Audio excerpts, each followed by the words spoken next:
পার্লামেন্টে যেভাবে ভুয়া ভুয়া, এটা তো পার্লামেন্টের ল্যাঙ্গুয়েজ না, এটা তো রাজপথ না, এটা পার্লামেন্ট।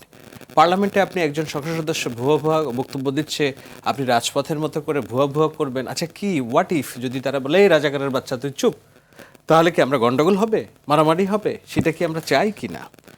উনি যে পার্লামেন্টের শিকলের কথা বললেন, আজকে আমি জানলাম প্রথমে আমাদেরও পার্লামেন্টের প্রত্যেকটা চেয়ারের পেছন শিকল দিয়ে বাঁধা, যেন এটা ধরে কেউ উঁচায় না মারতে পারে। হ্যাঁ। তা আমি আজকে গেছিলাম পার্লামেন্টে। এখন যেই বিতর্ক কিংবা উত্তপ্ত বিতর্ক হচ্ছে সেটির ব্যাখ্যা আমি দিব, তার আগে একটু সুদিং অর্থাৎ ভালো লাগে এমন একটা কথা বলি। সেটা হলো যে যেই দ্বন্দ্বটা আপনি রাজপথে দেখছেন কিংবা বেঞ্চের এই পারে ওপারে দেখছেন, যেই না স্পিকার বিদ্যুৎ বিভ্রাট আর মানে এই হেডফোন বিভ্রাটের জন্য একটা বিরতি দেন, আমি দেখি যে সব দুই পক্ষের লোকজন একসাথে এসে যায়। বিশেষত আমি আজকে নিজেই সচক্ষে দেখলাম, যেমন নাহিদ ইসলাম আসলো সালাউদ্দিন আহমেদের কাছে। তো সালাউদ্দিন ভাইবার বলছে, এই তুমি যে ওমরা করতে গেছো আমার জন্য দোয়া করছো? তো জি জি করছি, দোয়া করছি। জামাত ইসলামীর যেসব সংসদ সদস্য তারা আসলো। সো এই একটা অ্যামিকেবল পরিবেশ আছে, কিন্তু বাইরে থেকে মনে হবে যে না, তারা খুবই একটা শত্রুপক্ষ অবস্থানে। That's the beauty of parliamentary democracy. এবং ওইটাই যে তোমার একটা 22 গজের একটা সীমা বেঁধে দিলাম, এর মধ্যেই তুমি করো যা করার। এবং মানুষ এই রাজপথ পছন্দ করে না, মানুষ আন্দোলন পছন্দ করে না, যেই কারণে রাজপথে গতকালকের যে ভোগান্তি হয়েছে, আমি দেখলাম যে কিছু মানুষ তেড়ে আসছে যারা রাস্তা ব্লক করছে তাকে পিটানোর জন্য। তো এইটা যদি তারা বেশি দিন করে সংসদের বাইরে, মানুষ পিটাবে তাদের, এটা আমার ভয়।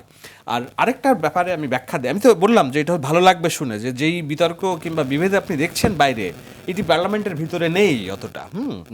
এখন তারা ওয়াকআউট করতে পারে, বক্তব্য দিতে পারে গরম চরম, যেমন ভুয়া ভুয়া করে এনসিপি দিয়েছে পার্থকে, কিন্তু এনসিপির সবাইকে আবার জুলাই গাদ্দার হিসেবে অবহিত করছে, যে পার্লামেন্টে যেসব জুলাই আহত যোদ্ধা ছিলেন। হোয়াট ইফ তারা যদি তারা যদি এটাকে আরো বেগবান করে, এবং সেটা করার মতো যথেষ্ট পলিটিক্যাল স্ট্রাকচার, ক্যাপিটাল, সাপোর্ট এটা তো আছেই, তো এইটা নিতে পারবে কিনা তারা, তাই না? তো এটারও সক্ষমতার বিষয় আছে। আরেকটা যেটা বলছে যে রনি ভাই, আমি একটু হালকা দ্বিমত করি, ওনার কথায় দ্বিমত করার সাধ্য আমার নেই, বাট উনি যে বলছেন যে ওই নির্বাচন হয়ে গেলেই যে বিএনপি ডলা দিবে বলেই সেই মন মানসিকতায় যে এগুলো করছে, এরকম না। It's been written here. এই যে জুলাই জাতীয় সনদ, ভবিষ্যতের রূপরেখা, এটা তো একেবারে আমরা যেটা বলি, এটাই তো লক্ষ লক্ষ মানুষের সামনে সাইন হয়েছে না? এখানে আপনি ক্যামেরা যদি ম্যান থাকে, আমি জানি না বক্স করে দেখাইতে পারবেন কিনা, স্পষ্ট করে যে লেখা আছে, সংবিধান সংশোধন সাপেক্ষে সংস্কারের বিষয়সমূহ। সংবিধান সংশোধনের সাপেক্ষে সংস্কারের বিষয়সমূহ, তাই তো? তা এখানে স্পষ্ট করে তো লেখা আছে সংবিধান সংশোধন করে তারপরে।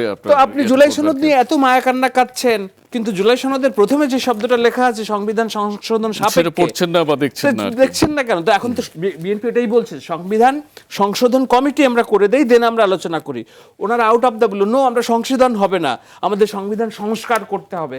আরে বাবা, তুমি যেই সনদে স্বাক্ষর করছো, এটার প্রথম লাইনটা তো সংশোধন, তুমি কেন এটার বাইরে যেতে চাচ্ছ? তো এগুলো নানান রকম অসঙ্গতি আছে, এবং তাদেরকে ডলা দেওয়ার মানসিকতায় যে ওটা সালাউদ্দিন সাহেবরা যে বিরোধিতা করছেন কিংবা আইনমন্ত্রী আসাদ, এমন না, তারা বলছে যে আমরা অক্ষরে অক্ষরে পালন করব।